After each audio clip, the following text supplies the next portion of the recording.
নমস্কার বন্ধুরা, তোমরা সব কেমন আছো? আশা করি ভালো আছো। আমিও ভালো আছি। তোমাদের ভালোবাসায় চলো, ওটা হচ্ছে আগের দিনের ভিডিও। মানেশ্বর আমাদের গোটা গ্রাম ঘরে আর সবারই বাড়িতে আসে, আমার বাড়িতেও এসেছিলো। চলো দেখো, আজকে হচ্ছে লক্ষ্মী পুজো করেছি বাড়িতে। এই হচ্ছে মা লক্ষ্মীকে দর্শন করে নাও। পুজো সব হয়ে গেছে। মা লক্ষ্মীকে ভোগ দিয়েছিলাম, লুচি, সুজি, পটল ভাজা, আলু ভাজা। পুজো হয়ে গেছে। এরপর যাব শিবতলায়, নীলের ঘরে বাতি জ্বালতে আর নীল পুজো দিতে যাচ্ছি। উপোস করে নিই।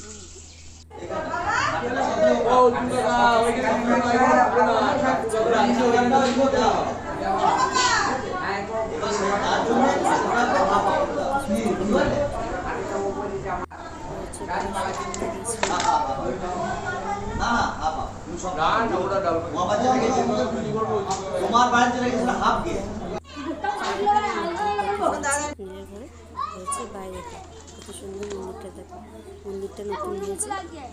ভিডিওটা ভালো লাগলে লাইক কমেন্ট করো।